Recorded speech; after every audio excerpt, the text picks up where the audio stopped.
I met a gypsy. How has it changed since the goat farm, do you think?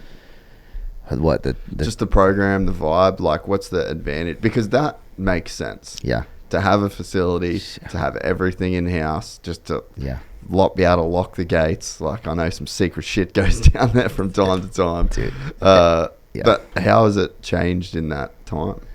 I think the benefits of having a place like that is when Star was here in California, they want to go do a test day. So they're going to go to Paula or Elsinore, which during the midweek, probably not great conditions, or so you want to test it anywhere. You kind of have, like, they do have the Yamaha Supercross track, but a couple people have access to that. And either way, you have to drive there early. You have to have all your parts and everything. Oh, dude, just the traffic. The traffic sucks. Yeah. If you want to try something, you have to bring everything that you want to try and hope you got it all. And then all your spares have to be there. So that you're a couple hours in before we even start riding, which now we're at the farm. You just roll the bike outside. We have a shop full of everything. So you want to test something? That's cool. It's in this room. We'll grab it. Like, you don't have to worry about the other teams seeing, hey, are they running a spring fork or an air fork? Or like, oh, hey, their Star's over there changing this engine. Like, he didn't blow up a bike, so what are they testing in that engine? And no one, like you say, you want to try something super secret. Like, no one knows about it. We can just do whatever we want. And say we're like totally missing the mark and we're trying. We can try 20 different setups, like pull in 2 laps, pull in, change something all day long. And no one's like, hey, they're struggling. They're searching for something. We can do whatever we want, and no one knows what we're doing. Yeah, because it is hard. How you get better is by working on your weaknesses. Yeah. But it's hard to work on your weaknesses in public. Yes. Because everyone thinks you're struggling. Yep. Yeah, like you want to bring someone in that you don't want anyone to know about. We can lock the gate. Yeah. But that never happens. I've asked about that, and it never happens. I've heard about it before, but I've never seen it. I love that. Actually, there's been, I do know, so there's times that someone's ridden a bike. I don't know who. They just tell us all, hey, take tomorrow off. And we're like, I have a lot to do. Like, no, you don't. No, you don't. Like, you're okay, good, buddy. Cool. I'll take some time off. Yeah, you hear those stories, and I respect that. That's pretty cool that's one of the benefits of it. Or like Yamaha can bring in stuff from Japan and we can try it, and that's pretty cool spot. Yeah, it makes a lot of sense. Yeah, just to have that facility, and even I don't know if it's public, so I won't say, but like some like a young guy I know going there. Yeah, and it's just like, brother, sign the fucking deal. Yeah, sign the deal as quick as you can sign the deal, because what you're going to be able to do is rent a cheap as fuck place in Tallahassee where there's nothing going on, and you can lock the fuck in. Yep. Lock in and work. You got the best dude there in the 250 class. Lock in and grind and learn what you can off that guy. Shut your mouth. Do what they fucking tell you. 1 year, 2 year, however long you can do it. That is going to turn you into an incredible rider. Yeah, and it worked for Ricky. It's a good spot. We have everything there to make you the best rider, the best program.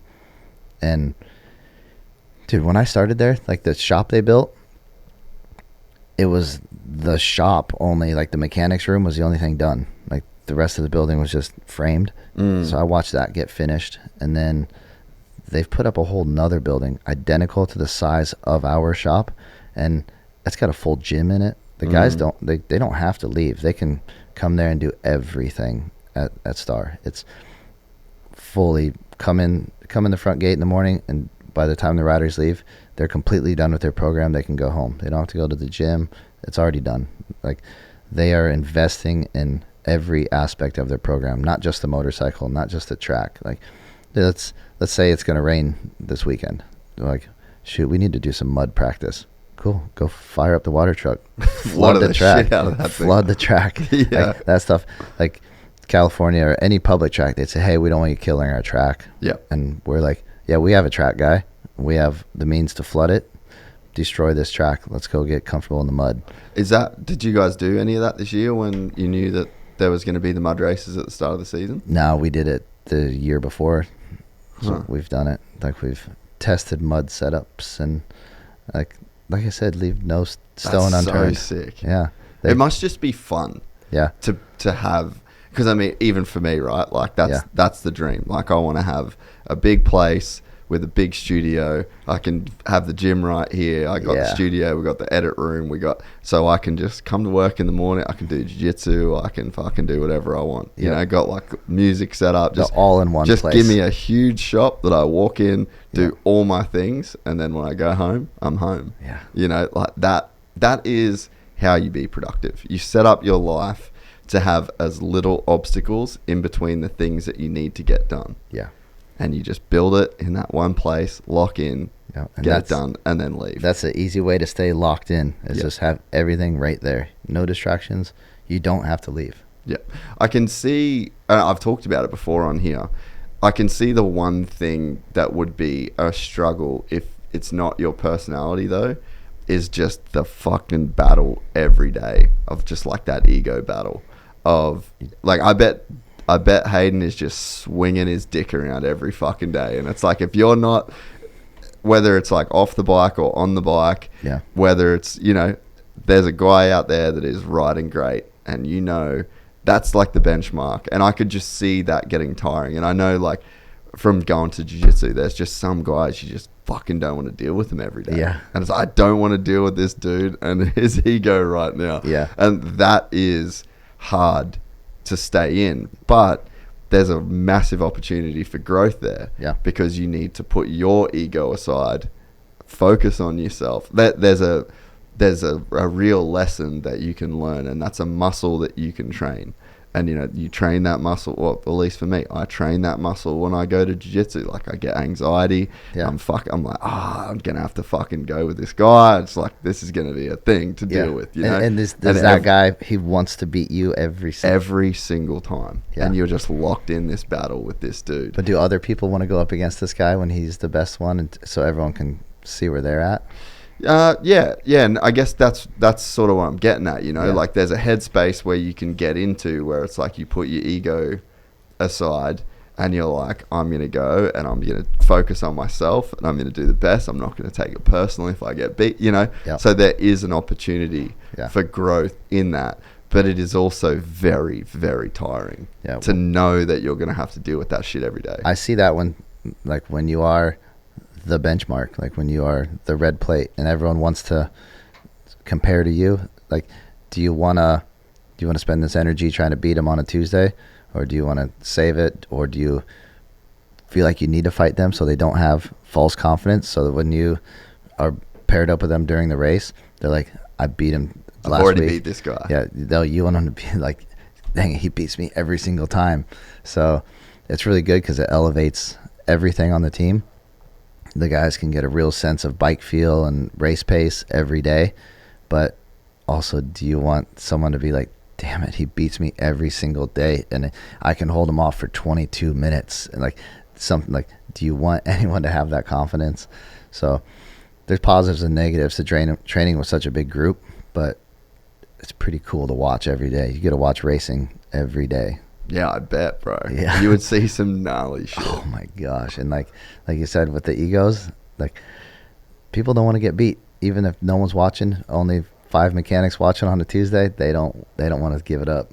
Yeah. I picture like Nick Romano in summer, just getting passed by Deegan every single lap, like every single time that he's at that track. And it's like that, to that guy, is probably a tough environment to be in, you know? Yeah, he is probably one of the hardest fighting kids Monday through Friday or whatever. During the week, you do not want to go up against Nick. Really? He'll fight you so bad, but like, I guess you watch him fight some people on TV, like going around him.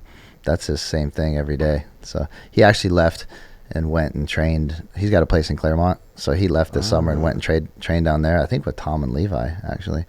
So he's hard enough to train with that some of the guys were happy let him go do his own thing. So he really puts up a battle every time. Yeah. No shit. Yeah, that's someone that if he puts a helmet on, you get the same thing every day with Nick. Wonder why it doesn't translate to results on the weekend. I don't know. He was so good, like in the B class, I think, at Loretta's. And if you watch his qualifying this year, he was hurt. Like once he turned pro, he's got hurt. He's had knee surgery after knee surgery. But now his qualifying results are going up, but his race results just aren't. But I'm not writing him off yet. Like he's good. Yeah, and you guys would get such a different sense of it because there are guys that are just insanely fast through the week. Yeah. And I think there's a lot about Malcolm Stewart, actually. Malcolm Stewart was a really good lesson on this. Dude, I've seen him do shit that's like James level stuff. Yeah. I've seen James ride at their house, and I've seen Malcolm ride at their house.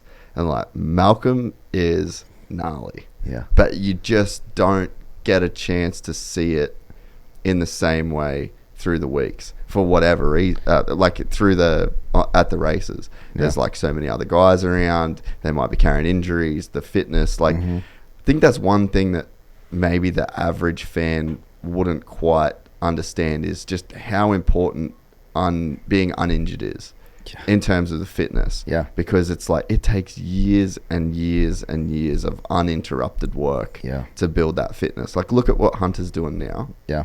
And look at what he was doing the first few years of his lights career. Yes.